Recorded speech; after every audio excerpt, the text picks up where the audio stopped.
Mama wakwaba meeting ede ajoa searching mesro na wa subscribe to my channel. Me a notification bell also for more news. Obi hu ye obi ahikwa oya de bi anya no fe obenya nka da ne sei da bi aye Ghana ko ansa de ne wo ba Nigeria container man for ship di ko kan aye Ghana ni ade uko Nigeria so obi timi koto kai anase wan tokro wia wo dey fancy wo wia ena wa share cars be 10 ena wa yeni ship ni na ko Nigeria ni aban say they are so far as the thing enter my country na oga enough you go enough you return again oh akaho. But you go to say Ghana, I'll put her. Come on, be a will be out of 12. And you're amazing at the buyer. Young Casa Babu ship put on their brow, Moshe Charlie, can't you? Amazing to crown 1 year, Quaco Penaba. Yet you say, the young Crophobia. I didn't be a person so soon be a bronqua. What is it? Empty. Obi any business. I'll be so good. Young Casa, we are our own personal problems. And sometimes, you know me, I don't put more blames on Bia NDC for Mahama Akufo-Addo. I don't blame them more. But yan ho. Yan kase yan kan ko no kra yan kwase asem. Obi benya nka wadwuma wo ye kura na gu. Obi benya nka de wo ye ade bia wo timi ye bia no. Ana mo ho ahyi ni political party ni wonim. Ndi na kwa e fa na kwadwo nkan san ka no. Wo se kwadwo wo se me no na e wo mitirim se da bi se na tie bia no. Me ba be ye e ma be schools ama Ghana for enti na on person oba involve ne ho wo sa situation ni mu more because so we involve ho na se ko ye NDC ni a ene na MPP NDC for nkwa na on beba school automatically MPP for grofo e ma school mo bio enti gwadwo hu nya sa ro se me ene John Dramani mama se no waka kire dia me nyanye ona osina e tim kwa dada because ana Ghana tie.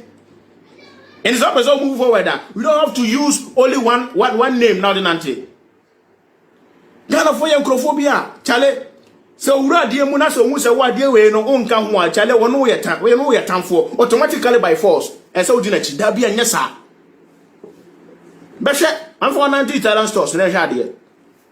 I'm for 90 talent store. Then course I have videos in the breed. Mumuli de nifi hon mana mu na masum mo betena se na ye musre na masre ya mo fi se kwa pia na aboa mumuli da na be platform bia so straight to Baumia mu wia na masa we twa mo ho be video say special sam melian bako bu jimi fo bodu no asia ba bi sa no san be gina ho no san ka che say mo mu attack ye fensen onabu kan Japan na ala so nkrofo na he hopes ade a wo ye hopes hwensem a wo kafa ba umia ho na sa man ni de menyi ni sese ba umia timba power ebi no na bukan Japan ye emfa so me se emfa wo se ba umia so betima ye bi ona bu kan Japan ye kuma no from 2001 ye to aba wie ye sa Maria mwakwa bodu ni NDC for kambo mkoji ni sika no started so mu destroy life adentia o ka setia Mahama ani e sori si ho kun ya ani yakun kwasento kwai enne Maria mwakwa bodu na enjoy entenye mwa na senken se hasi ni enwie na me se Baumia se utmi wini na wini aba e wo Ghana na umma hopes ya do ye position dia ene we say sa bosum bi wo wiase wa hoden dia ka o 4 years ni kwa mentwa akunya so said the man have free as gu hu fin destroy life because of flag leadership open man pani keke now man position dia ene meduja bosum e wo Ghana na because ya bre sen kwase asem at the time bia any by attacking for no reason. You can campaign anytime. Yeah, start yin na me betrasia me ka papa nyuma oye ni vision with my say no si amfa ho anyum me anya dia attacks no ye too much mu beka ana Ghana so wesa ensem na mo ken na tonko futrim na wi a no san ko gina ho akogina na asi minim se ba umi anya san kwase ade no kura da bi so be mu obi adwuma diem na dia anya wo hopes adoye anya wa because uwa adom no uwa niswadi hu uye obi a wonim kasa ewo politics ho but me nim the reason why sikenti utan wunu for no reason, tribal for no reason, bitterness for no reason, attacking for no reason. Nipa na wa attacking no so no the bia no kan no tum he say ba me amu na ma ejimi fo omo mu gina no wo des wa hwa wa settle mu na useless wa mu na useless. That is vision mind.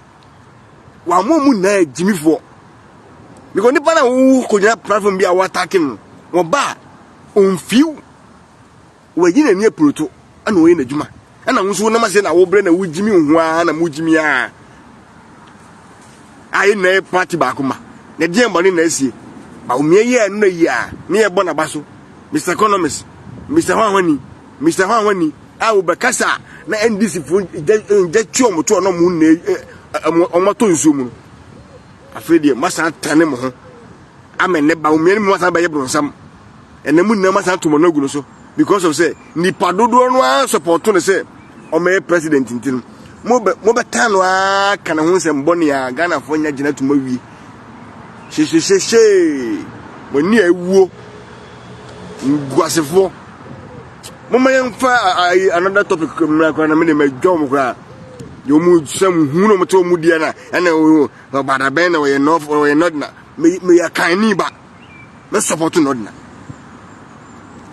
me ya kan ni ba san kwa sia tribe no ya nyai a o mani nyi yeda na wo hwe so a mu nodness na matum hu di NDC achi no ene mu Muslim community na mu di ba umi atem no mo na mbebre mo na mbebre mo nya sa tribe no na mu di achi a se na e first mo si atem ayi akanfo de o mo ntan support a e se de seremoni akanfo ministers ya e support ni MPs ni na o mo nya akanfo nipa dudu edi ala e be fence ba umechi na nya kanfo e ba ne sen ana mumu ayi se mo nka manya mo de na mumu sa ba try online na mumu sa condemn na mudi nsem hunu mutambe ba ye ntwa so ho na ye ntwa so kuma urfo ebinu ma mumu ji mumu so mumu amedi mumu buso ah ina ntimi ko support kotoko menye yi e ba sa Ghana football ko nye de ana kan ni ba na ye de sebe house of folk kanfo e ma bobi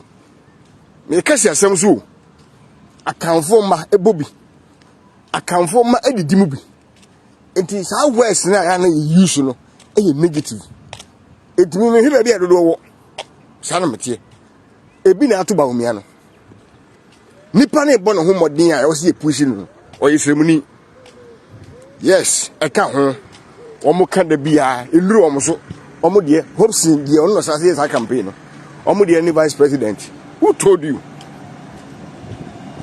you